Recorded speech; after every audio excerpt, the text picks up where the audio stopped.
Rebienvenue à Parle-moi de santé, ici Alexis Goujon, physiothérapeute. Rebienvenue à cet autre épisode. Aujourd'hui, on va parler des types de personnalités et des impacts de notre personnalité sur la réadaptation ou sur la santé physique.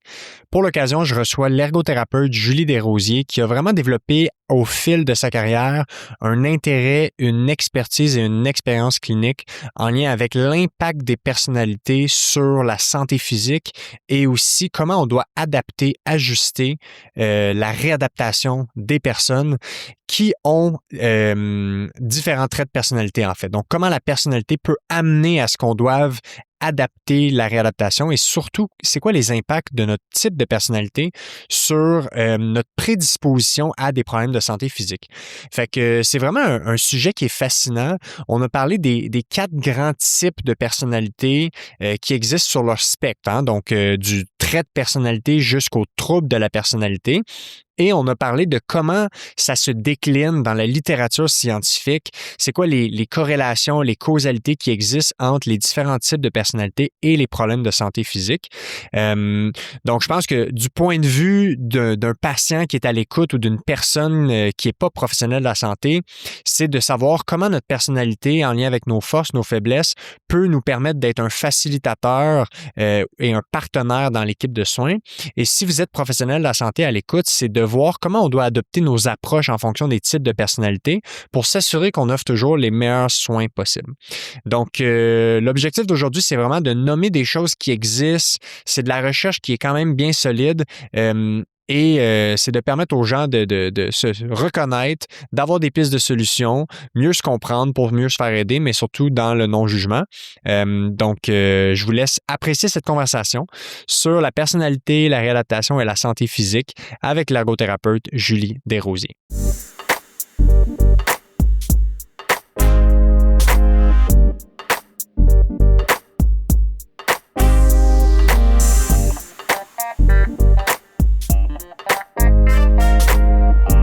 OK, alors on est parti ce matin pour un autre épisode avec Julie Desrosiers, ergothérapeute. Bon matin, comment ça va? Ça va super bien. Content de te recevoir, puis je profite d'un moment où tu es de passage au Québec parce que toi, tu habites en général en Europe. Fait que ça me fait plaisir de te recevoir pour parler d'un sujet qui a été pas mal au centre de ta carrière. On va parler de tout ce qui entoure la personnalité, les traits de personnalité et surtout de santé physique. C'est quoi le lien entre la personnalité et la santé physique? Juste pour contextualiser, moi, je t'ai connu lors d'une conférence que tu as donnée dans la dernière année, je crois, qui parlait vraiment des comment adapter notre réadaptation pour tous les professionnels en santé physique en fonction des traits de personnalité, sachant que chacun a ses couleurs puis qu'on peut adapter la façon de les prendre en charge selon leurs couleurs. Bon, des fois, en général, on va plus attribuer ça à la psychothérapie, la psychologie, donc les psychologues, les psychiatres. Donc, peut-être fais-nous un résumé de ce qui t'a amené dans ton parcours à t'intéresser à la personnalité, comment ça s'est inscrit dans ton contexte clinique comme ergothérapeute, puis en même temps, résume-nous un peu, tu sais, en ce moment, à quoi ressemble, tu sais, la diversité de tes activités professionnelles. Question à 3 volets. Ouais, 3 volets. Première chose, comment ça se fait que je me suis intéressée à la personnalité? Ben, les ergothérapeutes, on s'intéresse au fonctionnement quotidien. Comment les gens font leur choix de vie, qu'est-ce qui est important pour eux, comment ils se réalisent dans leur quotidien. Puis, en fonction de ça, j'ai travaillé des années en santé mentale, principalement au CHUM. J'ai travaillé avec différentes clientèles, les troubles alimentaires, les troubles liés à l'usage de substances. Et avec ces populations-là, on voit que c'est souvent plus la personnalité qui va jouer que, et comme ergothérapeute, de toute façon, on n'est pas trop centré sur la symptomatologie. Je pense qu'on va peut-être au-delà de ça, de dire est-ce que les gens, malgré une condition, vont réussir à avoir une vie satisfaisante. Plus tard, j'ai fait mon doctorat qui portait sur le fonctionnement quotidien des gens qui ont un trouble de personnalité limite. Puis pendant que je le faisais, il a émergé un besoin, puis on le sentait bien, de la part des centres de réadaptation en santé physique, d'être outillés pour être capable de faire face à des situations qui étaient pas fréquente, peut-être un 7-8%, ou est-ce que toutes les données probantes qu'on a en santé physique, achoppent, fonctionnent pas. Pourtant, c'est des bonnes méthodes, mais pour ces personnes-là, et ça marche pas. Puis il faut aller un petit peu plus loin, puis regarder. Ce que je propose dans les formations que je donne, c'est de faire une analyse de la personnalité qui est pas, justement, comme tu disais, on s'en va pas faire une psychothérapie. C'est ça, c'est pas un diagnostic en santé mentale. Absolument pas, mais de regarder plutôt les forces dans la personnalité. Plutôt que, c'est sûr, en psychiatrie, là, on cherche, il y a comme une finalité à diagnostiquer un trouble de personnalité. Là, on n'est pas là, on regarde la personnalité puis dire, qu'est-ce qu'on va pouvoir aller actionner comme levier, que ce soit au service de la personne pour qu'elle puisse traverser cette épreuve-là, parce que c'est une épreuve d'avoir un problème de santé physique. Des fois, les gens ils ont des accidents de voiture, ils perdent l'usage de leurs jambes. C'est énorme dans la vie d'une personne, ce qu'on peut voir dans des centres de réadaptation. Ouais. Puis là, en ce moment, ça ressemble à quoi la diversité de tes activités professionnelles? Entre autres, tu donnes des formations. Bon, tu as écrit des livres dont je vais brièvement aborder tantôt. Je suis professeur à l'université. J'ai été professeur de clinique à l'Université de Montréal pendant 11 ans au programme d'ergothérapie. Puis ça fait maintenant 10 ans que je suis partie. J'ai pris ma petite valise puis je suis partie en Suisse et j'enseigne toujours en ergothérapie au programme d'ergothérapie à Lausanne. À l'Université de Lausanne. Oui. OK.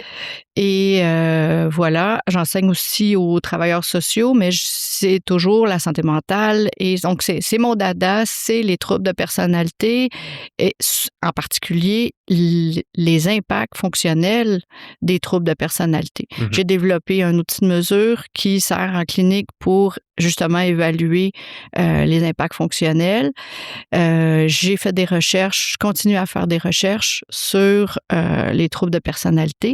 Mais justement, quand il y a 14 ans, il y a eu ce besoin-là qui a été soulevé d'outiller les professionnels de la santé pour mobiliser les traits de personnalité qui peuvent être plus difficiles, là, j'ai développé une formation que je donne régulièrement au Québec, mais dans tous les contextes, là, soins à domicile, centre de réadaptation, réadaptation fonctionnelle dans des bureaux privés, ça s'applique en fait à tous les contextes. Il y a même des secrétaires à l'accueil qui sont bien contentes d'avoir mes trucs pour être capables de gérer des fois la personne dans la relation difficile. de service patient, service client, absolument. Tout à fait, absolument. Ouais. Donc, pour la mise en contexte pour les auditeurs, dans le fond, le but de l'épisode aujourd'hui n'est pas de parler spécifiquement des pathologies en santé mentale, des troubles de la personnalité. Le but n'est pas de parler des critères diagnostiques dans le DSM, par exemple, puis non plus de parler des principes de médication, d'intervention en psychothérapie.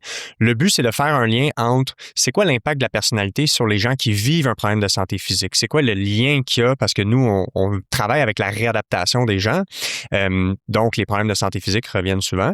Puis moi, cliniquement, ce qui m'a amené un peu à, disons, la lumière qui a allumé en moi, c'est quand j'ai réalisé qu'au fur et à mesure de ma pratique clinique, je remarquais que selon certaines personnalités, j'avais des fois beaucoup plus de difficultés, comme tu le mentionnais, à ce que les interventions qui sont habituellement efficaces soient effectivement efficaces.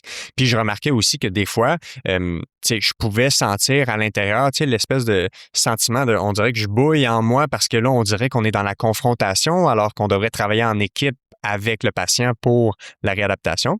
Fait que je me suis questionné à savoir, y a-t-il des choses que je devrais essayer d'approfondir au niveau de mieux comprendre les traits de personnalité, les types de personnalité, puis de savoir aussi comment être outillé pour adapter notre approche pour, au final, atteindre des objectifs communs. Fait que c'est un peu ça la mise en contexte qui m'a amené d'abord à suivre la conférence que tu avais donnée, puis qui m'a donné l'idée de te recevoir aujourd'hui.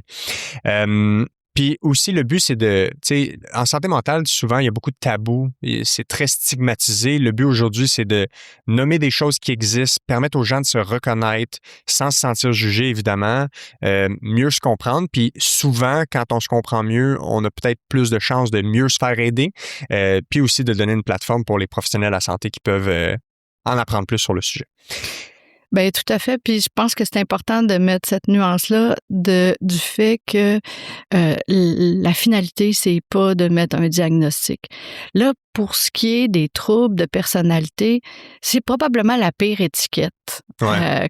Il y a personne qui va aller cogner à la porte puis dire d'un médecin puis dire hey, je veux absolument que tu sais quand on a un problème de santé physique, on dit là je pense que mon doigt marche pas, je veux un diagnostic, je veux un rayon X. Là, les troubles de personnalité, il y a personne qui veut ces étiquettes-là. C'est un très bon point, ça. Ouais. Ben, versus d'autres diagnostics dans le monde de la psychologie, tu sais, comme un TDAH ou une douance ou tu sais, des choses que des fois les gens voudraient aller confirmer. Ça, c'est vrai que c'est pas un diagnostic que les gens courent à la recherche. Là. Absolument pas. Ouais. Puis il y a des modes aussi. Là. C'est vrai. Puis c'est que le vocabulaire qui est associé, le vocabulaire qu'on a, c'est celui de la pathologie, mais les titres sont pas fantastiques. Hein? Le trouble de personnalité narcissique, ben juste le fait que ça s'appelle comme ça, ben il y a personne qui veut consulter pour un trouble de personnalité narcissique. Ouais. C'est ça, je vais faire une aparté, mais on va retrouver le fil. C'est que justement, il y a une ancienne façon de voir les choses qui est révolue, on pense plus les choses comme ça, qui était de dire, il y a des gens qui ont un trouble de personnalité, puis il y a les autres. Tout le monde, là, les autres, on n'en a pas de trouble de personnalité. Ouais. C'est révolu parce que maintenant, on le conçoit sur un spectre. Ce spectre-là de la personnalité, bon, ben, je vais le représenter avec mes mains. Disons que à ce bout-là, on aurait une personnalité saine avec des mécanismes adaptatifs, souples, diversifiés, qui fait que, on pourrait pas dire, bon, cette personne a telle ou telle personnalité. On avance sur le spectre, puis à peu près, peut-être au milieu ici, là, je vais avoir, on commence à dire les traits de personnalité sont plus rigides. On pourrait même identifier une personnalité. On dirait, oh, il est un peu narcissique, celui-là, c'est mon beau-frère, mais lui, il s'en rend pas compte, mais moi, oui. Et puis, j'avance comme ça, puis je me retrouve avec la couleur foncée à l'autre bout, où est-ce que là, le trouble de personnalité est carabiné. Bien, sur ce spectre-là, la population, disons qu'il y a une place, là, il y aurait un seuil où est-ce qu'on dit, ça y est, on vient de tomber du côté du trouble. Eh bien, 70% de la population va, à un moment donné de sa vie, traverser le seuil. Ah ouais, hein? Oui, c'est 70%. C'est énorme, mais qu'est-ce qui fait qu'on traverse le seuil? Ben, c'est les épreuves qu'on va vivre. Si on est face à de grandes épreuves qui dépassent nos capacités d'adaptation, on se retrouve du côté où est-ce que, oups, on a l'air d'avoir un trouble de personnalité. On n'en a pas eu toute notre vie. Mais là, nos enfants meurent dans un feu, on fait faillite, notre femme part avec notre meilleur ami, ben, on traverse le seuil. Donc, ça veut dire que 70% des gens, à un moment dans leur vie, pourraient, entre guillemets, coter pour les critères diagnostiques d'un trouble. Tout à fait. Sans nécessairement qu'il y ait la pathologie toute leur vie en soi ou que ça reste à jamais. Ça peut rester, tout comme ça peut se replacer du côté sans pathologie. Mais c'est ce qui fait que si on est avec un patient qui vient de subir un accident de voiture, il perd l'usage de ses jambes, on dit, mon Dieu, qu'il n'est pas du monde, c'est épouvantable, on va le faire voir en psychiatrie par un psychiatre pour établir s'il y a un trouble de personnalité. Ben, le psychiatre, il va dire, ben non, il est en train de vivre quelque chose de trop difficile, c'est pas le temps d'y mettre une étiquette. On va lui donner une chance. Alors, c'est pour ça que souvent, c'est insatisfaisant quand on est du côté de la santé physique puis qu'on fait ces demandes de consultation-là parce que le psychiatre fait son travail d'être prudent. Il use de prudence en disant, ben, on va laisser le temps passer, voir si la personne, elle réussit avec ses mécanismes adaptatifs à traverser cette épreuve-là. Puis c'est là que finalement, c'est le bon temps d'avoir une compréhension de la personnalité pour dire, nous comme intervenants, ben, avec ce que je vois là qui s'exprime, comment je fais pour aider la personne à retourner de l'autre côté? Finalement, c'est quoi ses forces? Ce qui est bien, c'est que à ce moment-là, sa personnalité devient évidente. On se trompe pas beaucoup. Et bon, peut-être la difficulté, c'est parfois que les gens ils peuvent être sur plusieurs diagnostics, plusieurs spectres. Ouais. Mais ça, c'est une autre histoire. Donc, en lien avec ça, c'est parce que un des points importants à mentionner, c'est que comme tout diagnostic en santé psychiatrique, le diagnostic tombe toujours quand on a un impact fonctionnel, dans le sens que la pathologie doit amener un problème de fonctionnement, puis ce problème de fonctionnement-là peut être temporaire, contextuel à un défi actuel, comme un accident d'auto avec une incapacité physique sévère. Donc, ça pourrait, dans le contexte de défis reliés à la santé physique, ça peut comme venir catalyser une difficulté temporaire et donc que ça peut faire ressortir la personnalité face aux professionnels de la santé, par exemple. Tout à fait. Puis, je pense que je l'explique en long et en large dans les formations que, justement, on va avoir des traits évidents, puis c'est pas le temps de dire bon, celui-là, c'est un narcissique, celui-là, c'est une borderline. Tu sais, c'est pas comme ça qu'on va aider, mais c'est plutôt en disant, qu'est-ce que je vois comme force? Puis c'est là que j'ai proposé dans le livre une approche axée sur les forces, de dire sur quoi on va miser, sur quel levier on va miser pour chacun des spectres de personnalité qu'on voit à l'œuvre. Ouais. C'est souvent les mêmes qui posent problème dans la réadaptation physique. Oui, puis on va en parler. Puis d'ailleurs, le livre, Il y a comme un vide en moi. Livre que tu m'as suggéré comme lecture d'été pour préparer l'épisode, qui était une très bonne lecture, en fait. Puis ça se lit très bien, tu sais, c'est pas un livre très épais, c'est assez court, c'est bien vulgarisé, il y a des schémas pour bien comprendre, fait que je recommande comme lecture aux gens. Donc, d'emblée, tu as déjà nommé le fait que la personnalité, on la voit sur un spectre. Tu sais, on pourrait appeler ça la couleur, tu sais, pâle du spectre jusqu'à la couleur foncée. Et les défis, les difficultés en lien avec nos traits de personnalité n'apparaissent pas seulement au moment où on passe l'autre bord de la barrière pour le trouble. Donc, tout au long de ce spectre-là, les défis de la vie peuvent arriver puis faire en sorte que nos traits de personnalité influencent comment on va les gérer et comment y faire face. Peut-être d'emblée, là, pour revenir même un pas en arrière, à la base, là, c'est quoi la personnalité? C'est comment on définit ça, puis à quoi ça sert de définir ça? La personnalité, c'est la compréhension de tout un chacun, là, c'est tout simple, c'est qui on est. Et ça détermine un peu comment on va réagir aux situations, comment nos choix de vie, comment on va agir au quotidien. Et quand on a... C'est constitué d'un ensemble de traits. Puis les traits de personnalité ont tendance à venir comme en famille, en constellation. Donc, quand il y a tel trait de personnalité, souvent, il n'y a pas tel autre. Ouais. Hein? Ça vient pas... Il y aurait comme une dissonance. Tu sais, si demain matin, Donald Trump décide d'aller voir des petits-enfants pauvres puis de leur donner de l'argent, on va dire qu'il y a quelque chose qui va pas, là. C'est sûr qu'il vient de pogner une démence de Korsakoff, quelque chose, là, mais alors ça va pas. Fait qu'il y a des ensembles de traits qui constituent notre personnalité. Et ces traits-là, quand est-ce qu'on dit c'est un trouble de personnalité? C'est quand les traits sont rigides, inflexibles. Inflexible, ça veut dire qu'on n'est pas capable de passer à une autre solution. C'est comme si, pour les vis, les clous, les vis à tête plate, tout ça, tout ce qu'on a, c'est un marteau. OK, je comprends. Ouais. On n'est pas capable de passer à une autre solution. La personne va être constamment, face à toutes les situations, par exemple, va utiliser la colère. Face à toutes les situations, va régresser. Donc, c'est là qu'on est dans un trouble de personnalité, c'est qu'il n'y a plus différents outils. Donc, la capacité d'adaptation, de flexibiliser nos approches face aux défis devient impossible finalement. Difficile. Oui, difficile, disons ça comme ça. Tout à fait. Fait qu'il n'y a pas de souplesse. Quand ça devient rigide, inflexible, c'est là qu'on parle d'un trouble de personnalité. Puis, dans les traits de personnalité, bon, il y a différents modèles qui ont déjà été décrits dans la littérature en psychologie.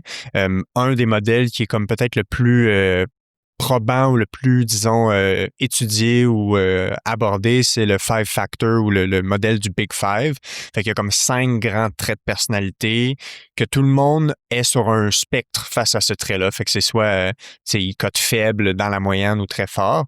Puis de ce que je comprends, c'est que, comme tu l'expliques, la façon qu'on est un peu programmé, fait que la personnalité, de ce que je comprends, c'est vraiment comment on est, Oui. puis ça prédit le comportement. Absolument. Donc, ça prédit nos tendances, ça prédit comment on va réagir face à certaines situations, entre autres. Par exemple, l'ouverture aux nouvelles expériences. Oui, qui est un des 5 traits dans le modèle du Big Five.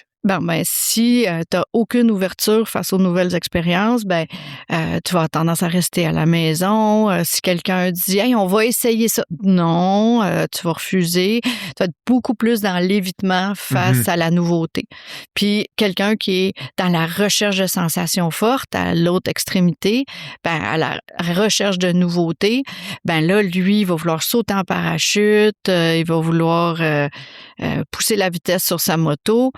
Celui-là, il risque plus d'avoir des accidents de moto. Oui, par exemple. Ça fait que ça, c'est un bon exemple où un trait de personnalité, dépendamment de sa force, peut influencer, prédire comment les gens vont se comporter. C'est quoi en fait, comment on explique qu'il y a un lien entre les traits de personnalité qu'on a et la santé physique ou même, à la limite, la santé en général? Comment on explique ça?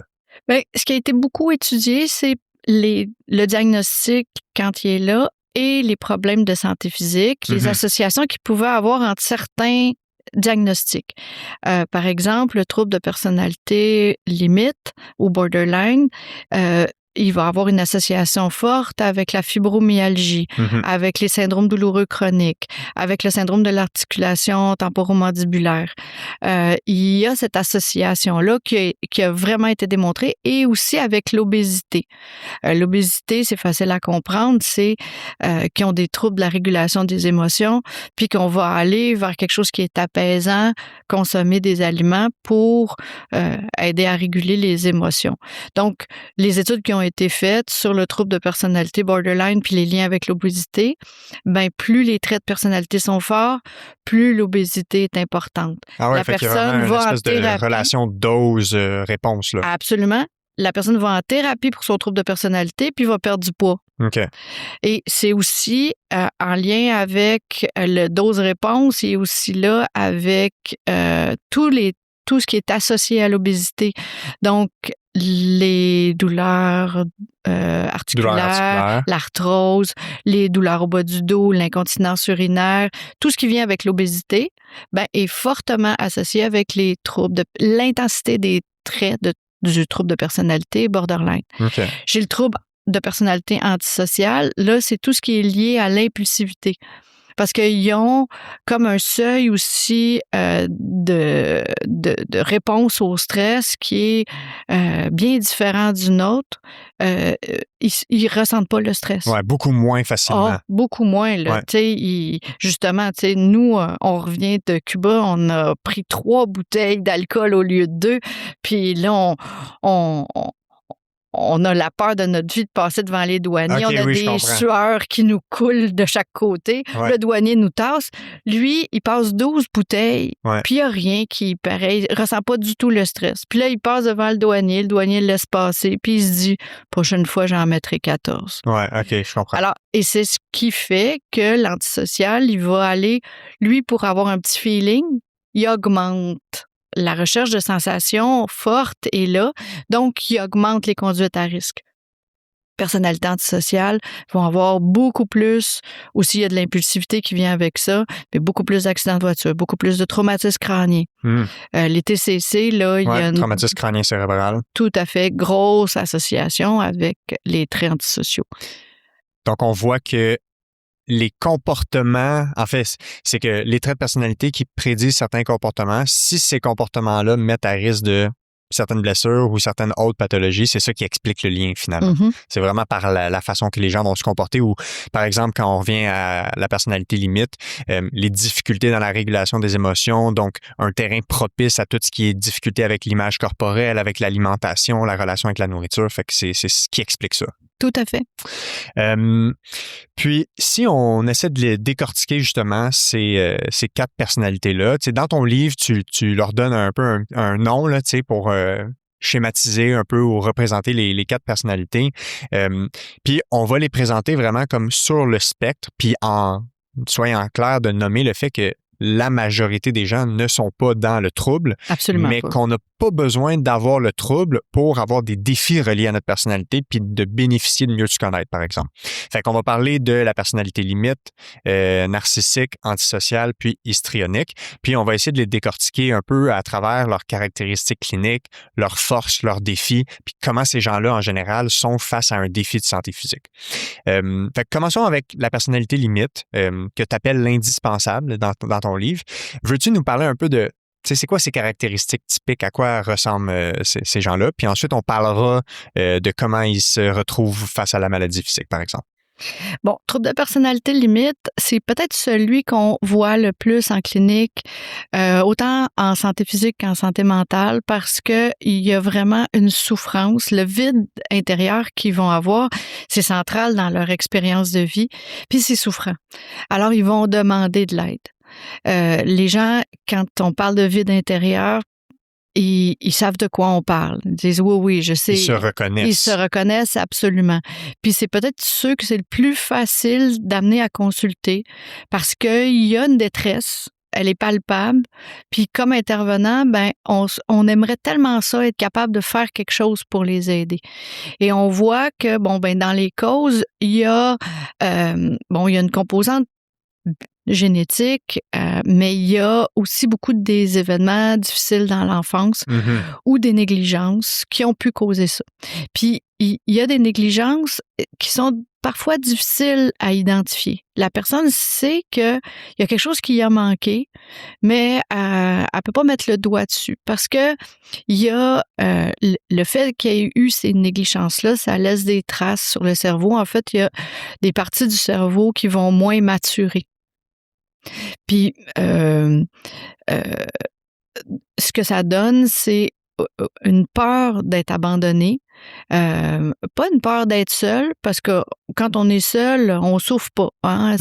C'est plus le rejet, l'abandon qui va être extrêmement souffrant, puis qui vient rappeler cette douleur-là, ce manque-là, qui est profond, qui est viscéral. Alors, il se vide. Puis ce manque, il s'explique par un manque de développement aussi de l'identité. Qui je suis? Qu'est-ce que j'aime? Qu'est-ce que je veux faire dans la vie? Tout ça, là, c'est comme un gros magma qui est pas défini, puis qui explique que quand ils se retrouvent tout seuls ou face à eux, ils sont un peu perdus.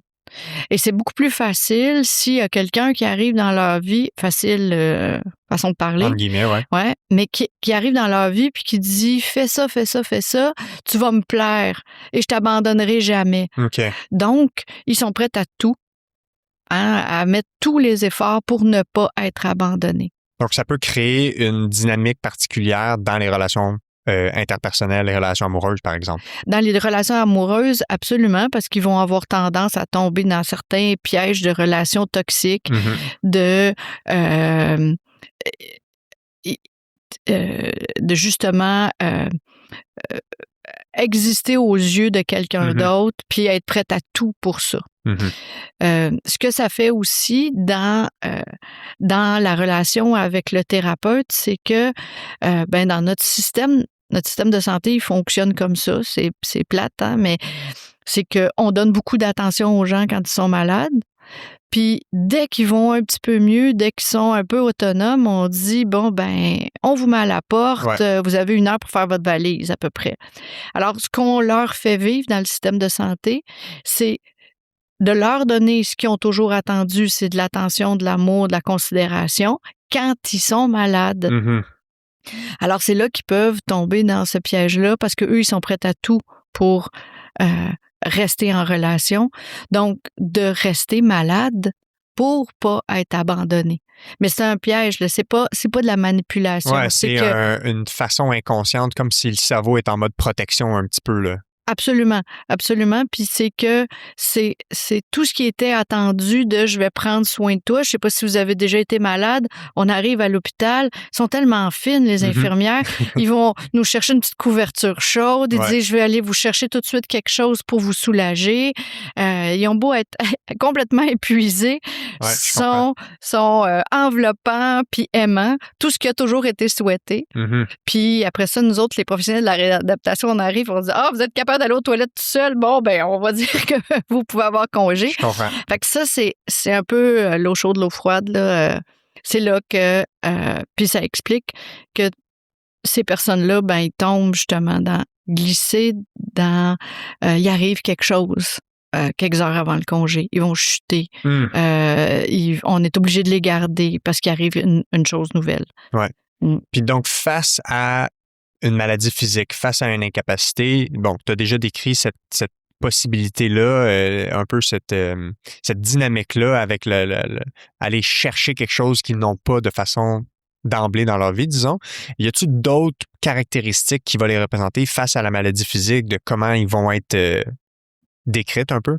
Oui, parce que, bon, j'ai à peine abordé la question de comment ils sont configurés au niveau du cerveau, il y a quelque chose qui est resté immature.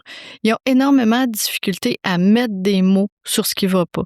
Parce que quand ça va pas, la partie là, qui va émettre des émotions, qui est le système limbique, il va se suractiver, puis il crée une déconnexion avec tout ce qui est le cortex frontal. Notre cortex frontal, c'est comme notre cerveau intelligent, qui est capable de mettre des mots. La raison, le rationnel. Oui, qui est capable de dire ça va passer, c'est juste ça, c'est pas grave. Tu sais, quand on est capable d'avoir un langage intérieur aussi. Et eux, c'est ça qui fait défaut. Donc, quand ça va mal, ben ils ont l'air d'en rajouter. Ils ont l'air de manipuler. Ils ont l'air de trop en mettre. Mais c'est juste qu'ils sont maladroits pour parler de leurs symptômes. Puis là, qu'est-ce qu'on fait? Nous, on arrive puis on dit, bon, elle veut juste de l'attention. On va les ignorer, on va les invalider. Puis c'est là que c'est une spirale absolument néfaste. Et c'est qu'il faut sortir de ça. Il faut comprendre qu'ils sont juste maladroits. Puis que la meilleure façon, ça va être de les valider. Dire, c'est peut-être difficile pour vous de l'exprimer, mais je vois que vous êtes souffrante. Vous avez de la difficulté à même lever les bras. Vous avez... Tu sais, il y a quand même une association avec les troubles neurofonctionnels. Je pense pas qu'on va embarquer là-dedans, là, mais c'est ça. On voit qu'il y a une difficulté à mettre des mots et qui ont un grand besoin de validation. Ça coûte pas cher de notre part de valider. Oui, d'être empathique, de refléter ce qu'on voit, ce qu'on observe. Oui, de prendre quelques minutes, comme on ferait avec un de nos enfants, que, bon, c'est pas facile, là, ça va passer, t'as mal. Et c'est ça. Au lieu d'invalider, dire, je reprends toujours l'exemple de l'enfant, mais dire non, t'as pas mal. Tu sais, c'est regarde, maman va donner un bec, ça va passer. Ouais. C'est mieux ça. Ouais, OK, je comprends. De modifier le langage qui est utilisé. Donc, ce que je comprends, c'est que, indépendamment des raisons qui les ont amenés vers cette personnalité-là ou à ce que le trouble s'installe avec ce qu'on a nommé dans l'enfance, les difficultés, etc., il y a comme, disons, une chimie au niveau du cerveau qui ne permet pas, dans le défi, l'adversité face à la maladie physique, par exemple, de bien expliquer ce qu'on ressent, de mettre des mots justes, ce qui peut faire en sorte que on peut avoir des phénomènes de paroles ou de pensées catastrophiques ou de démonstration excessive de notre problème par défaut de ne pas être capable de mieux le décrire, l'exprimer. Puis c'est ça qui fait un peu le portrait disons, le portrait clinique qu'on observe là. Ce qui peut venir des fois chercher les thérapeutes, puis quelqu'un qui ne comprend pas qu'est-ce qui se passe pourrait réagir, comme tu disais, à « coudonc, c'est de la simulation, elle veut de l'attention ». Puis là, ça peut nous prédisposer à vouloir prendre un pas de recul puis avoir de la difficulté à démontrer de l'empathie. Alors que quand on comprend un peu ce qui se passe au niveau du cerveau des gens, ça nous permet un peu de voir à travers leurs lunettes puis de se mettre dans leur peau pour savoir que cette personne-là se comporte et s'exprime comme ça à cause de cette difficulté-là. Parle-moi de santé est présenté par PhysioVélo. Si tu es professionnel de la santé musculo-squelettique et tu veux mieux accompagner tes patients qui font du vélo sans nécessairement faire du positionnement sur le vélo ou de la mécanique de vélo, je te recommande fortement la formation en ligne de PhysioVélo prise en charge des cyclistes sans positionnement. Personnellement, cette formation m'a permis de mieux saisir certains enjeux qui sont vraiment propres aux cyclistes et d'améliorer concrètement mon approche avec ces patients-là. Il y a des trucs tellement simples qui peuvent faire une grande différence quand on les connaît. Par exemple, c'est quoi la cadence de pédalage optimale à vélo pour réduire le stress articulaire quand on pédale? On peut avoir un impact concret pour aider les cyclistes, même si on n'a pas nécessairement l'intérêt d'apprendre la mécanique de vélo en entier. La formation, elle est donc conçue pour aider à mieux comprendre les réalités des cyclistes et à offrir des soins qui sont encore plus adaptés, peu importe le type de pratique. Vélo de route, vélo de montagne, vélo pour le transport ou simplement pour nos baladeurs du dimanche. Si tu veux faire évoluer ta pratique et gagner en confiance sur le sujet, clique sur le lien qui est dans la description de l'épisode d'aujourd'hui et utilise le code promo SANTÉ30 pour 30% de rabais pour toute la communauté du podcast de Parle-moi de santé. La formation revient donc à 300 $ au lieu de 450 $ avec l'option de paiement unique seulement. Alors, bonne formation. Ce que ça a tendance à faire sur les équipes, c'est qu'il va y avoir une partie des intervenants qui sont dans... pour qui ça résonne, cette souffrance-là, puis qui disent « moi, je voudrais l'aider ». Puis une autre partie des intervenants qui va être plutôt du côté de « on se fait manipuler, ça va faire, faut mettre des limites, faut pas laisser passer ça ». Puis ce qui va arriver, c'est un clivage, mais que c'est nous-mêmes qui le mettons en place. Tu sais, on va souvent dire ils font du clivage, ils vont... mais les bons et les méchants, c'est nous-mêmes qui les mettons dans l'équipe. Puis à ce moment-là, c'est quoi des stratégies pour l'équipe puis les professionnels pour que ça se passe pas puis que finalement, on ait une équipe soudée pour aider la personne? Bien, c'est de s'en rendre compte. Comme... Ouais, c'est ça. On peut pas savoir, on peut pas reconnaître ce qu'on ne sait pas ou ce qu'on ne connaît pas. Oui, mais déjà là, de dire « Hey, on est une bonne équipe, puis comment ça, on est en train de se chicaner? De qui on parle, là? Ouais. Ah oui, bien vraiment, il y a les deux, là. Il y a les deux clans, les bons et les méchants. On est en train de se placer comme ça.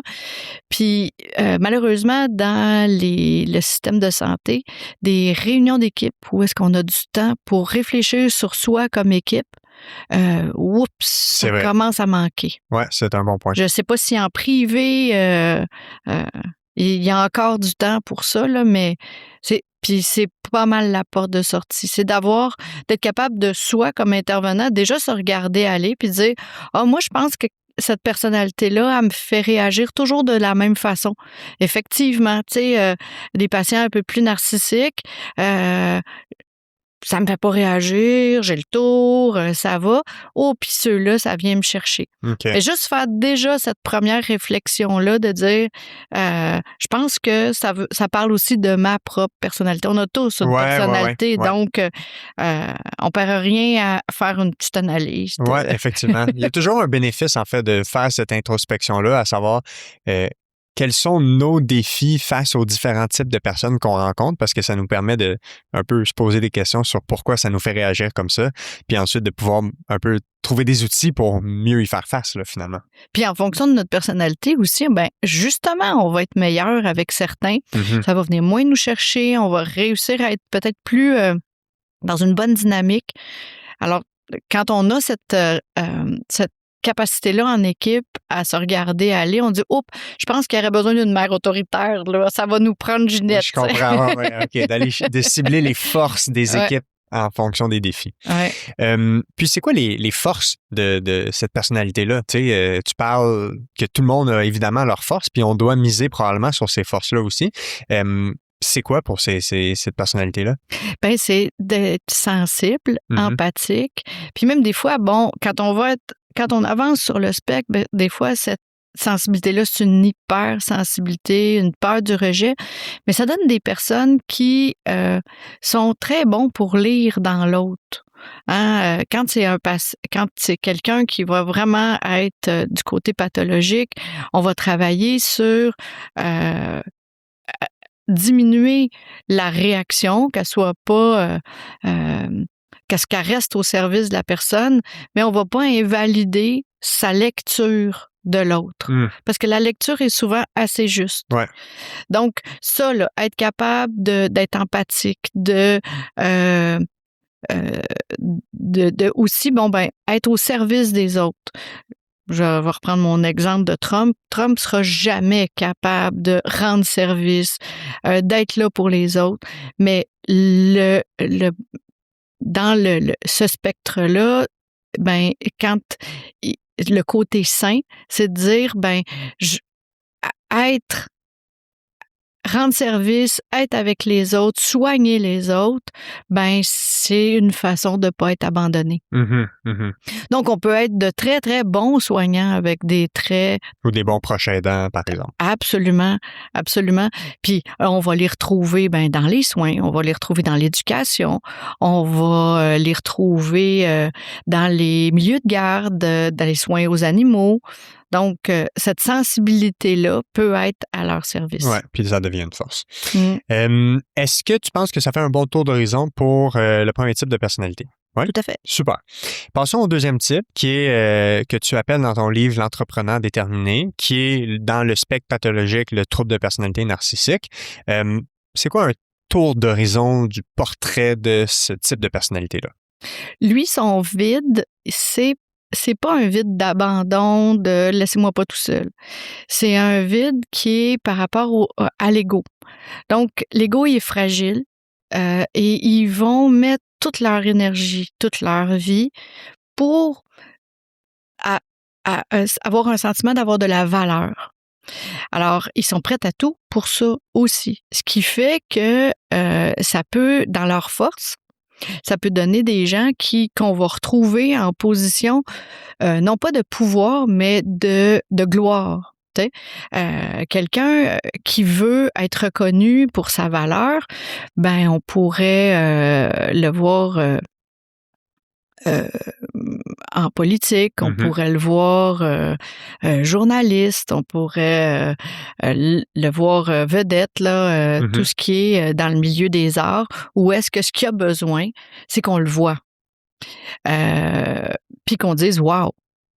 Alors, ce besoin de lumière-là, ce qui est un peu le drame de leur vie, c'est que leur ego, je dis il est fragile, mais ils n'ont pas une piètre estime d'eux-mêmes. Ils ont une estime qui est à reconstruire tous les jours. Ils se lèvent le matin, puis ils peuvent pas dire « Tiens, je vais aller m'allonger sur une plage, je vais profiter de tout ce que j'ai fait dans la vie. » C'est que le combat n'est jamais fini. Il faut toujours, tous les jours, qu'ils fassent preuve de leur valeur. Donc, toujours revalider la construction de leur estime de soi. De leur ego, oui, tout à fait. Fait que c'est ça.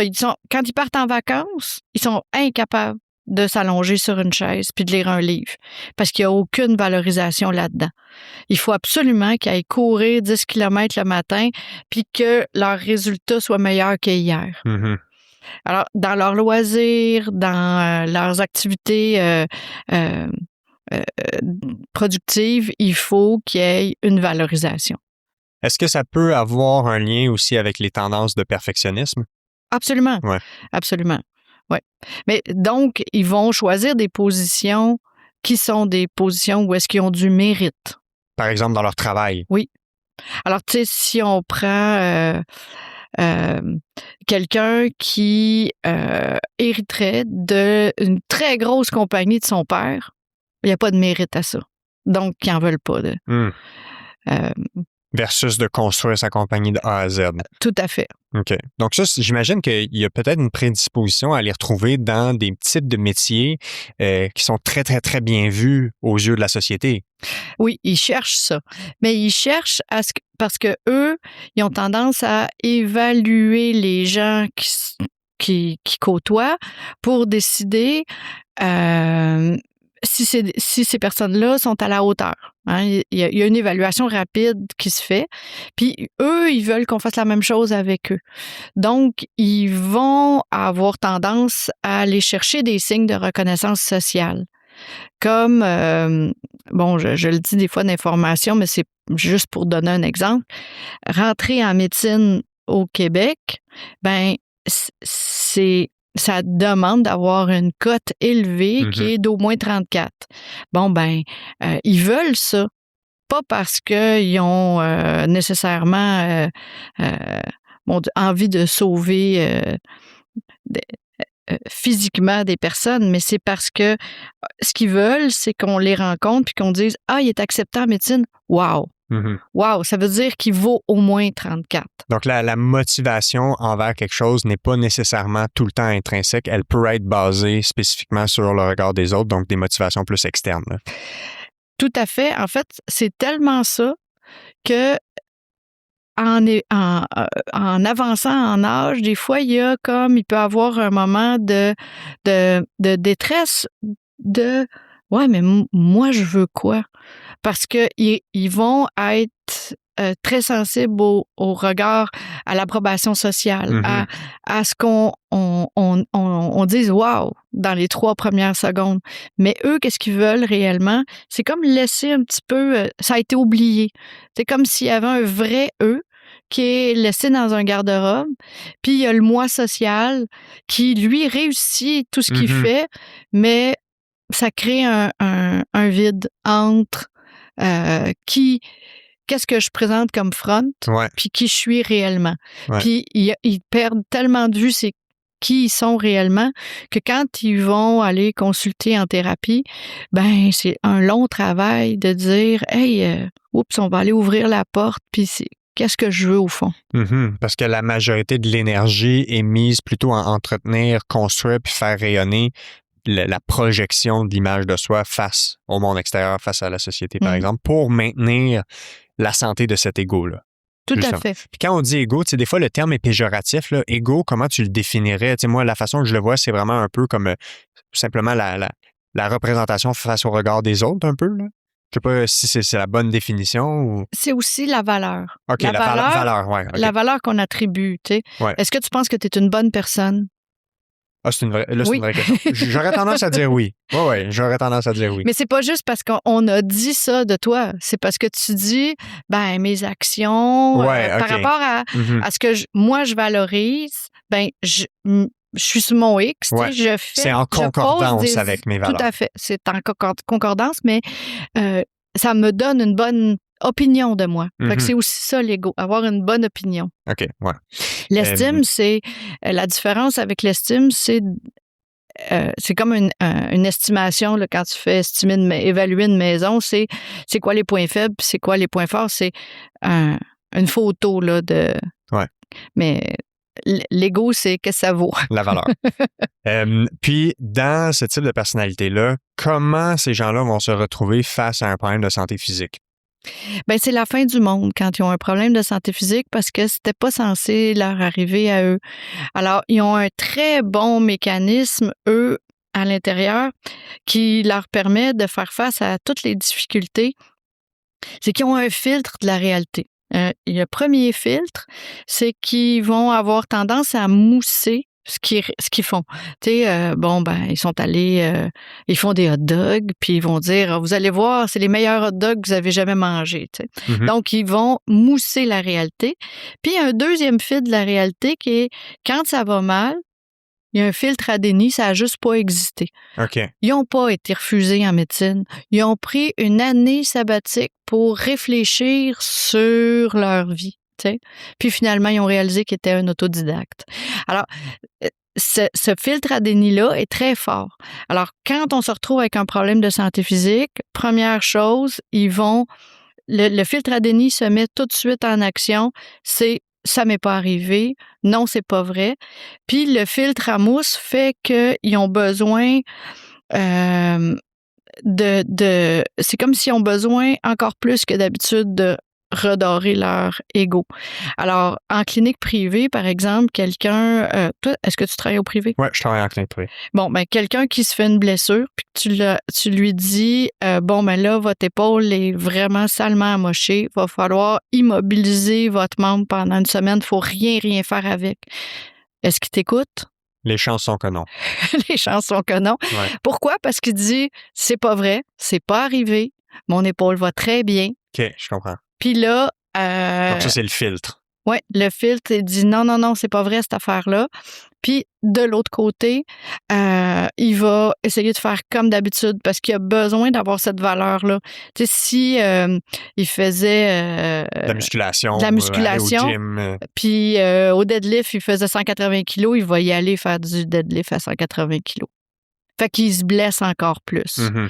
Puis et c'est comme s'ils veulent un coup de baguette magique. Il faut que tu puisses les rétablir, pling, comme ça, encore mieux qu'ils étaient presque avant. Donc, le problème de santé physique devient une barrière à leur mission quotidienne de maintenir l'ego en place, finalement. Oui, oui. Parce que là, c'est comme vivre un handicap. Ce que ça apporte, c'est de ne pas être capable d'accomplir les choses habituelles, par exemple. Mais c'est pire que ça, c'est qu'en plus, ils viennent de tomber du côté des pas bons, des faibles.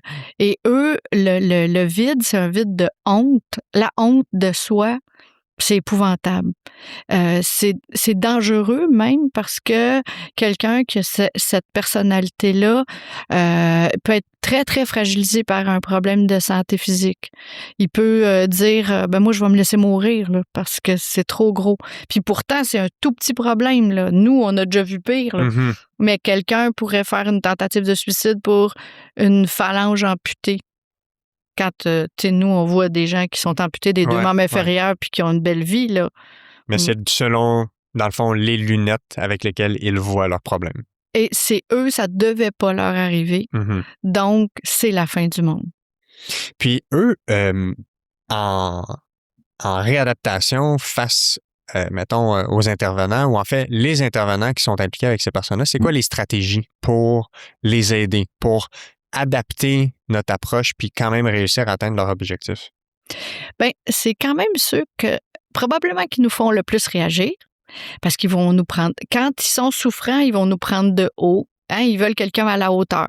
Fait que la jeune physio qui a 23 ans qui vient de sortir de l'école, ils vont les faire souffrir parce qu'ils vont dire « tu connais rien, ta. » Alors, ils nous font réagir. Ils viennent nous piquer dans notre propre estime et on a envie, ce qu'on a envie de faire, c'est de les remettre à leur place, tu sais, de dire instinctivement. Hey, oui, on aurait tellement envie.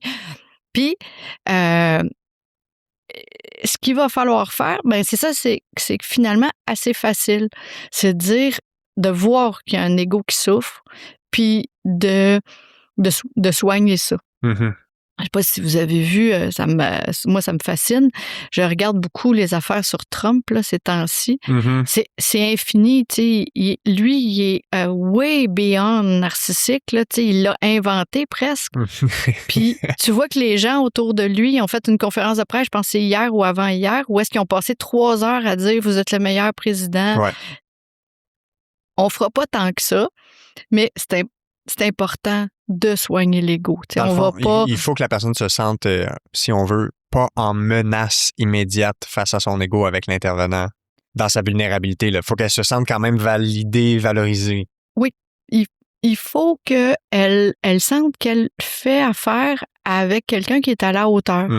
Donc, peut-être que les intervenants de réadaptation, on est souvent assez humbles. Il faut mettre ça de côté. Il faut dire, moi, vous savez, j'ai étudié à l'Université de Montréal, j'ai une maîtrise, voici mes diplômes. Il faut se flasher le diplôme un peu. Puis si on a des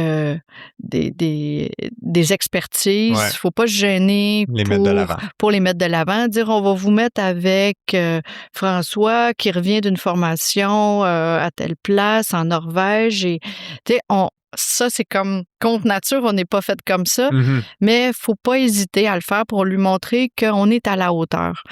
Puis aussi savoir, il y a besoin d'être rassuré qu'il fait affaire avec, qu'il a droit à ce qu'il y a de meilleur. Et comme par exemple, juste le fait de prescrire une aide à la mobilité. Ben, une canne ou une marchette, qu'est-ce qui arrive? si avec quelqu'un avec ces traits-là, si vous essayez de le convaincre de prendre une canne? Ben, automatiquement, ça va être un refus parce qu'il y a l'image de la personne avec la canne qui est inacceptable. Tout à fait. Puis donc là, ce qu'on va faire, c'est qu'on va dire, je vous montre les modèles d'aide à la mobilité. Déjà, une canne, c'est pas... Et ça, c'est la Cadillac des aides à la mobilité. Puis avec ça, vous allez pouvoir préserver votre niveau optimal de fonctionnement. Fait que faire attention à comment on va dire les choses, puis être conscient que c'est ça, il y a quelqu'un qui est blessé là devant nous. Même si il peut être nous faire réagir, bon ben faut le convaincre de notre compétence, tout à fait. Une autre chose qui me vient en tête quand tu les décris comme ça, ces besoins-là, puis cette volonté d'avoir un peu comme le Top Gun, finalement, du domaine, c'est la tendance à probablement préférer des nouvelles technologies, des nouvelles chirurgies, d'aller voir le spécialiste dans l'autre pays qui a inventé une nouvelle thérapie. J'imagine que ça s'inscrit un peu dans ces habitudes-là aussi, ces préférences-là. Absolument. Ils veulent la chose qui coûte le plus cher, que personne a, la nouveauté. Puis quand ce qu'on a tendance, nous, à faire, à avoir comme réponse, c'est leur montrer qu'ils n'ont pas raison. On aurait envie de leur sortir une méta-analyse qui montre qu'il n'y a pas d'effet size, là, puis leur mettre ça dans les dents. Il faut résister.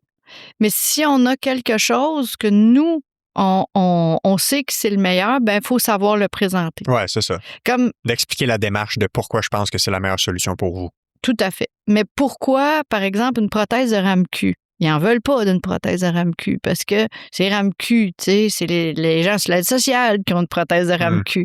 Fait que, comment ils se représentent les choses? Ben, moi, je peux vous convaincre de prendre une prothèse de RAMQ en disant que lorsque la Régie de l'assurance maladie du Québec propose une prothèse, c'est que ça a passé par un comité d'experts qui a choisi, qui après avoir testé toutes les prothèses disponibles, a choisi la plus durable, la plus performante et aussi le meilleur rapport au niveau de la qualité. Alors, ouais, donc de mieux expliquer la démarche qui justifie ce qu'on propose ou ce qui est proposé. Oui, mais j'ai pas hésité à je vais pas mentir, mais je présente les choses non pas d'une façon humble. C'est pas beige, là. C'est pas beige, je mets du glamour. Il y a de la couleur. Oui, mais c'est ça. Dès qu'on est capable de mettre un peu de glamour, puis de dire ça, c'est ce qu'il y a de meilleur, puis dire, ben là, la prothèse que vous avez vue qui coûte 18 000, faut pas se laisser avoir, il y a un petit peu de bling-bling là-dedans. Tu sais. Fait que si mais je pense qu'il y a plusieurs trucs, là, puis c'est pas vraiment pas, c'est pas de la manipulation, puis de dire, tiens, on va y dire ça, puis là, ça va marcher. C'est de dire, qu'est-ce qui est en train de se passer? Là, la force, on n'a plus accès. On n'a plus accès au levier parce que la personne est comme complètement anéantie parce que elle vient d'avoir un problème de santé physique. Puis la force de quelqu'un qui est dans ce spectre-là, c'est d'être compétitif. Alors, c'est là qu'on va le mettre en compétition. Le mettre en compétition avec lui-même. Tu sais, hier, vous avez réussi à faire ça en 17 minutes. Il va vouloir le faire en 15. Alors, mettre l'attention sur l'aspect compétitif. Ça peut devenir un levier pour la réadaptation. C'est le meilleur levier. Donc, d'utiliser les forces, encore une fois. Puis, ce que je retiens qui fait un parallèle avec la personnalité limite, encore une fois, la clé dans l'intervention, c'est de comprendre le besoin, puis de comprendre les lunettes avec lesquelles cette personne-là voit la vie et sa situation pour savoir utiliser les bons mots, la bonne terminologie, puis les bonnes interventions finalement. Passons au troisième type, donc le trouble de personnalité antisociale que tu appelles l'indestructible dans ton livre. C'est quoi le portrait clinique de cette personnalité-là? Bon, souvent, là, ce qu'on va voir, on a l'impression, puis il faut pas tomber non plus de mettre tout le monde dans le même panier, là. C'est quelqu'un qui va avoir un agent payeur, puis on se dit « Oh mon Dieu, il est pas vraiment malade, il est en train d'abuser du système. Il me semble que ça fait longtemps qu'on n'a pas de progrès, puis il a l'air bien content d'être sur les assurances. » Le trait qui est en dessous de ça, la personnalité antisociale quand on est du côté du trouble, ben c'est quelqu'un qui peut avoir subi des négligences et qui est, pour le comprendre, il est en mode faut sauve ma peau. Alors, c'est pas dans un état d'urgence. Il est pas dans un état d'urgence, il est dans la vie, c'est une jungle. Faut que je me sauve. Faut que je m'arrange pour survivre. Chacun pour soi. C'est chacun pour soi. Puis c'est au plus fort la poche. Et puis lui, comment il fonctionne, tantôt le narcissique, je vous ai expliqué les deux moteurs, les deux filtres, mais lui, pour survivre, il calcule toujours que l'effort qu'il va mettre dans quelque chose rapporte plus. Donc, c'est sûr que s'il était au travail, il y avait un certain effort, il y avait une paye, il tombe en invalidité, il y a un accident de travail, il se retrouve qu'il vient faire quoi comme effort? Presque rien, parce que finalement, il vient 2 fois par semaine, il fait un peu d'exercice, puis il a 80% de son salaire. Alors, le deal est meilleur que quand il était au travail. C'est sûr que pour lui, c'est mieux de rester là-dessus le plus longtemps possible. Donc, c'est sûr qu'ils vont avoir tendance à aller plus vers où est-ce qu'il y a des indemnités, mais la force, qu'est-ce qu'ils ont, eux, c'est impossible de les anéantir. Eux, là... Ils sont jamais découragés. Ils sont jamais découragés. Face à une difficulté, ils vont dire... Comment je me sors de ça?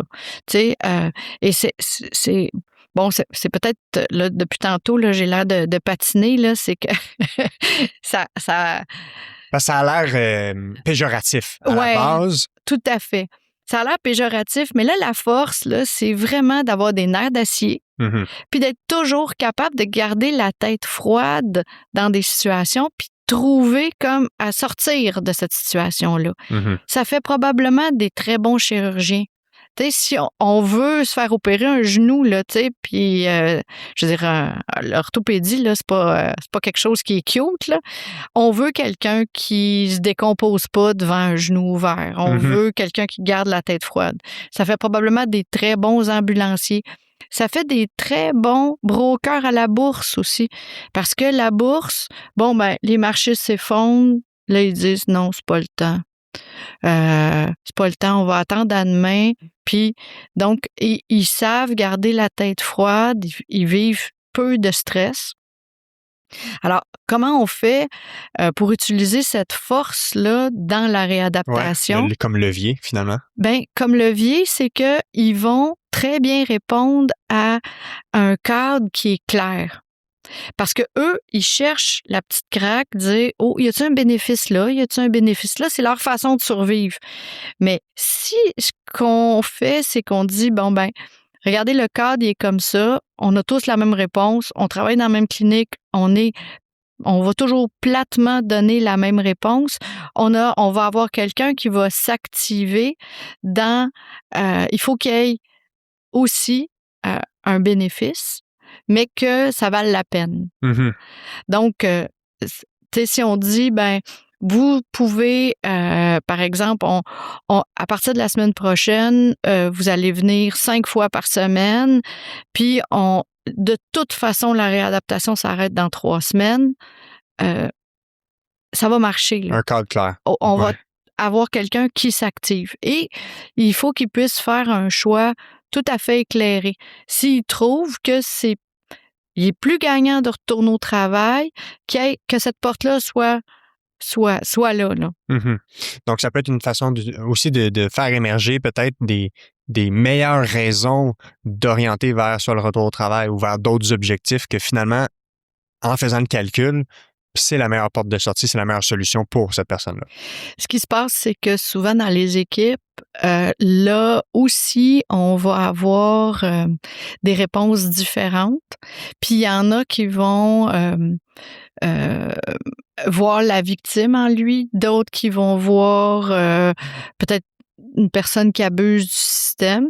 Puis ce que ça fait, c'est un peu des fissures dans notre cadre.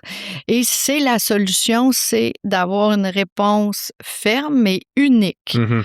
Puis malheureusement, dans les équipes, c'est juste quand il arrive quelque chose de grave qu'on dit, on s'assoit puis on dit, ben, c'est quoi notre réponse à ça quand ça se passe? Puis là, après, ben, si jamais ça arrive encore, par exemple, un patient qui arriverait avec une arme, qu'est-ce qu'on fait dans ce temps-là? Ben, on sait quoi faire. Puis parce qu'on sait quoi faire, c'est écrit sur notre front, tu sais, qu'on sait quoi faire. Alors, ça arrive pas. Donc, on devrait toujours anticiper puis savoir exactement qu'est-ce qu'on va faire, puis comment on va réagir. Puis ça apaise beaucoup tout le monde d'avoir un cadre clair. Mais on a de la misère avec le cadre aussi. On a bien de la misère avec ça. On a l'impression que c'est quelque chose de méchant, un cadre. Ben, ça fait du bien à tout le monde. Oui, ça demeure une stratégie qui est efficace et utile. Et avec tous les patients. Ouais. Ça me fait encore penser à chaque fois parce que, tu sais, des fois, quand on peint le portrait des troubles de la personnalité, c'est comme si c'est, comme on disait tantôt, un portrait qui est péjoratif, qui est négatif, puis c'est comme si c'est à peu près juste des défauts. Tu sais, quand on veut faire ressortir les traits inflexibles, il y a une raison pour laquelle ils sont rigides et inflexibles et qui amènent des problèmes dans le fonctionnement, c'est que c'est pas rose en soi, mais quand on comprend d'où ça peut venir, de comprendre que ça peut être en lien avec des difficultés que les gens ont vécues, de la négligence, de l'abus physique, peu importe, etc., puis que ça n'a pas permis une maturation puis une construction du cerveau saine, en santé, avec des processus d'adaptation, de gestion des émotions, de régulation des émotions, c'est beaucoup plus facile de vivre de l'empathie, même si ça peut nous faire réagir, sans dire je trouve ça acceptable, le comportement. Tu peux dire, je comprends d'où ça vient. Puis, je pense que c'est dans cette posture-là que les gens doivent se placer en relation d'aide pour se dire, bon, a priori, ce comportement-là, j'aurais envie d'étamper la personne dans le mur, par exemple, comme quelqu'un pourrait avoir envie de faire, mais je comprends d'où ça peut venir et je vais utiliser les leviers de ses forces pour avoir une intervention qui est efficace. Puis, ça veut pas dire qu'on a besoin d'être amis puis de se sentir bien tout le temps en présence de cette personne-là, nécessairement. Le but est d'aider puis d'atteindre les objectifs, par exemple. Et ça veut pas dire non plus aussi que parce qu'on comprend, on laisse passer. Oui, tout à fait. Parce qu'on comprend, là, on va agir différemment. Mm-hmm. Ce qui se passe avec les troubles de personnalité, on appelle ça les troubles relationnels, hein. Aussi, il y a personne que tout seul sur une île déserte, il y a un trouble de personnalité. Non, effectivement. C'est dans les relations que ça se manifeste. Mais dans les relations, il y a toujours quelque chose de complémentaire qui se met en place. Puis avec nous, ben, si on est juste disons qu'on dit, je vais y aller avec mon gros bon sens, ben, ce qui arrive, c'est qu'on fait fausse route parce que la personne, par exemple, qui a besoin d'être prise en charge, elle arrive avec son gros besoin de prise en charge, puis de dépendance. Puis nous, on y va, on n'a pas le temps de réfléchir, on y va de façon absolument complémentaire. Et là, ben, finalement, on l'empêche de développer son autonomie. Fait que quand, à la place, on dit, attends, il se passe ça dans les relations, je vais essayer de faire d'autres choses à côté pour pas... cette relation-là complémentaire, elle peut même être toxique, tu sais, que justement, le patient qui est un peu narcissique, qui nous prend de haut, qu'on remet à sa place, on vient de pas y faire du bien. C'est ça. Là, tu sais. Alors, c'est ça, c'est de prendre un recul et les interventions stratégiques, des fois, c'est de voir qu'il y a un gros engrenage, puis on s'en va. On sait pas trop qu'est-ce qu'on fait, mais on va aller mettre un doigt dans l'engrenage. On va dire, au moins, je ferai pas la même chose qui a été répétée pendant... Oui, de ne pas entretenir le cycle des erreurs répétées tout à fait. dans les patterns. Mm.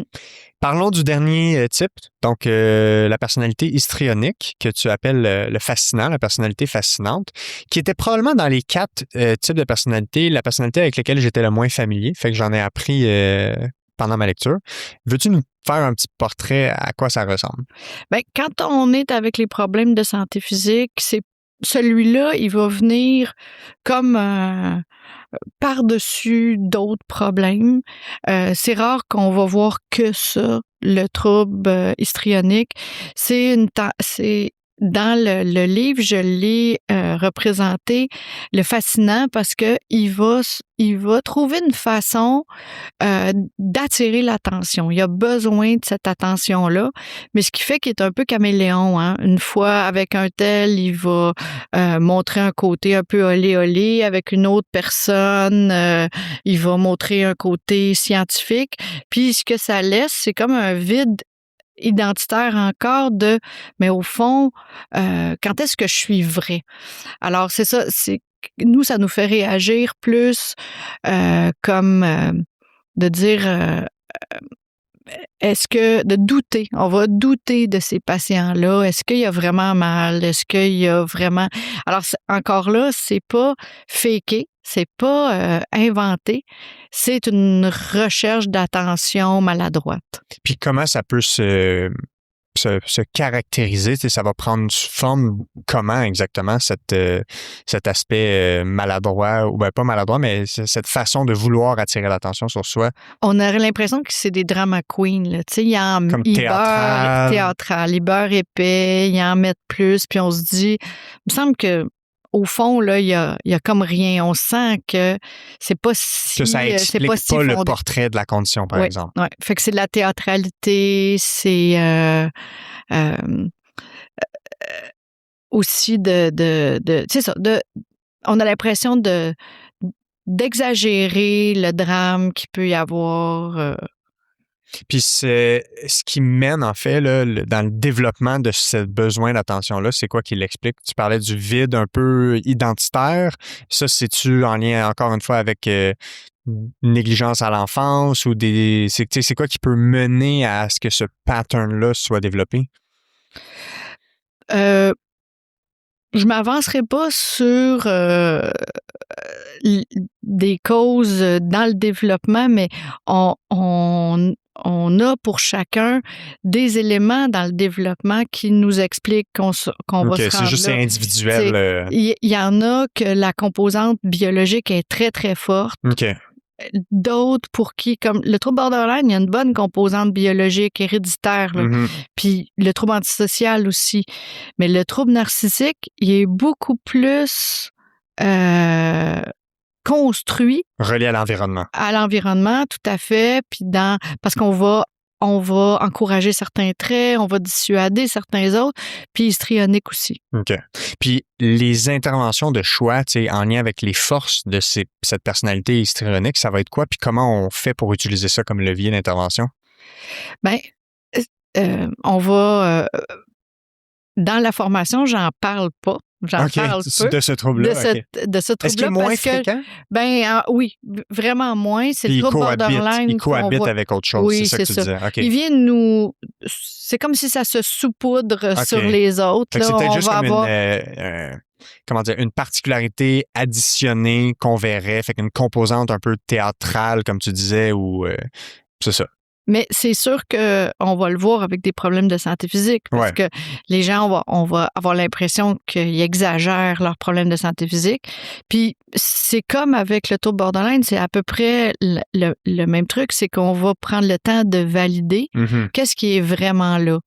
Mais on va pas dire « Ah, je pense que vous exagérez ». Non, ça sert... Mais on serait surpris de voir que des fois... Évidemment, maintenant que je suis conscient de ça, parce qu'on est comme programmé pour réagir comme ça. On serait programmé pour... On a le goût. C'est ça, exact. On a le goût de dire, c'est comme une intuition. Des gens avec votre condition, j'en ai vu, là, avec une capsulite, par exemple, puis tu dis, là, ça fait pas si mal que ça. Non, c'est ça. C'est pas la bonne façon de... Non. OK, fait que de ce que je comprends, c'est que cette personnalité-là, comme elle est peut-être moins fréquente de façon isolée, comme étant le seul problème, puis que ça cohabite avec autre chose, que à part l'aspect de s'assurer qu'on valide bien les difficultés, les symptômes, s'assurer que la personne se sente compris. Il n'y a pas des interventions multiples spécifiques à ça nécessairement. C'est ça que je comprends. Non, c'est ça. C'est plus ce que j'ai mis dans le livre, c'est un peu les principes d'intervention quand on est plus dans une démarche soi-même, là, tu sais, de dire, ça va être une recherche d'authenticité, de dire, est-ce que c'est vraiment ça que je ressens? Est-ce que c'est vraiment ça? Ou c'est présentement, je fais juste ça pour faire plaisir, pour recevoir de l'approbation aussi.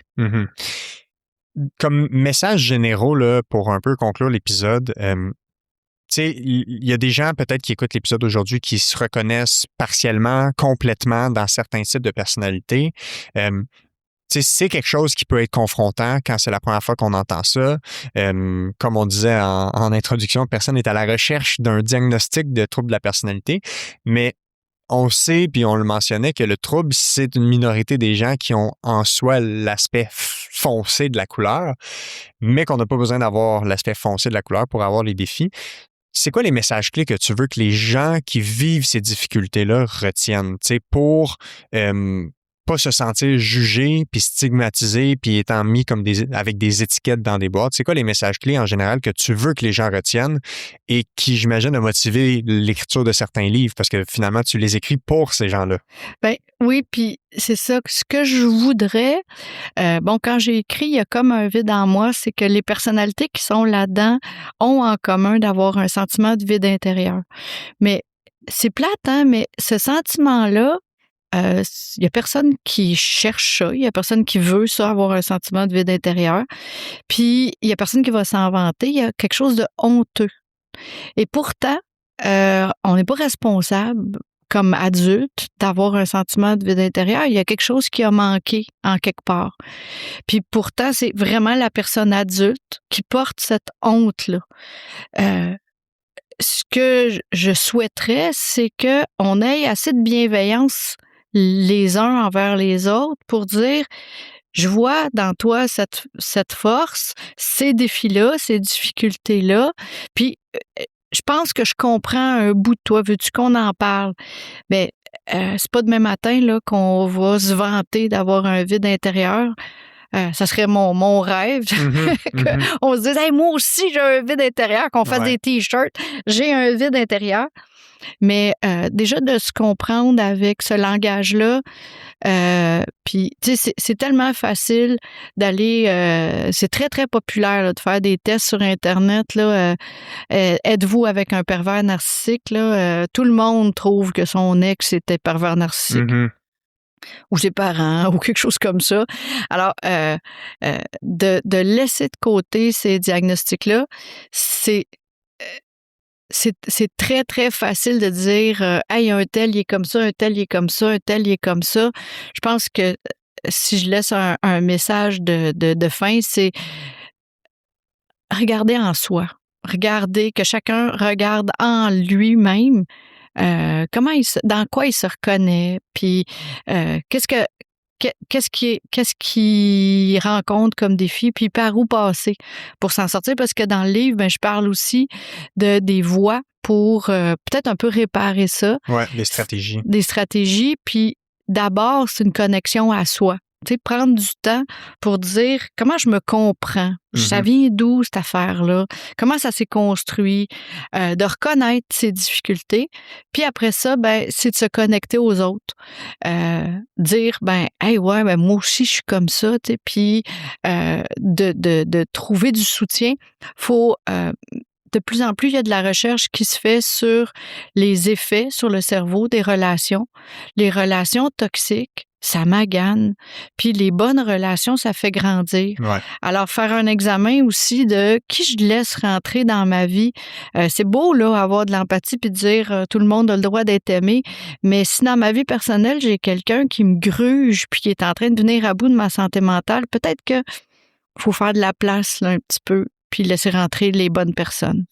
Oui, tout à fait. Puis je pense qu'on pourrait peut-être mentionner une dernière fois les 2 livres. Tu en as écrit 2, hein, si je ne me trompe pas. Donc, veux-tu juste renommer les livres? Comme ça, si les gens veulent en savoir plus, aller au bout de ça, faire des lectures supplémentaires, ça va leur donner une ressource éducative. Ben, le premier livre que j'ai écrit, c'est avec des personnes qui ont un trouble de personnalité borderline. Ça s'appelle « Mieux vivre avec la personnalité limite ». J'ai fait attention de ne pas mettre le mot « trouble de personnalité limite », c'est avec la personnalité limite. Puis on trouve là-dedans un peu le chemin du rétablissement. Il y a plusieurs personnes qui m'écrivent régulièrement pour dire « c'est fou comme ça m'aide ». Donc, je pense que c'est une bonne chose. Ressource. Ça s'offre très bien à Noël. Oui, c'est ça, exactement. Je ne sais pas quand l'épisode va sortir, probablement cet automne, fait que, effectivement. Puis le deuxième, qui est celui que j'ai lu cet été. Il y a comme un vide en moi, que les deux sont publiés chez Trécarré. Excellent. Fait que facilement retrouvable en ligne. Puis je vais mettre les titres dans la description de l'épisode, comme ça les gens peuvent s'y référer. Et il y a comme un vide en moi est disponible en version audio sur Spotify, aussi sur Amazon Prime, là, gratuitement aussi. Excellent. Puis peut-être, je pense que tu as des formations sur ton site web, est-ce que je me trompe? Oui, sur mon site Si jamais web. les gens veulent plus d'informations pour te trouver, ton site web. Mes outils, mes articles, tout ça, Julie Desrosiers Ergo, c'est hyper facile à trouver. Excellent. Je le mettrai également dans la description de l'épisode. Donc, merci grandement pour ton temps, ta disponibilité, ton expertise pour le sujet d'aujourd'hui. Puis au plaisir de se reparler dans le futur. Merci.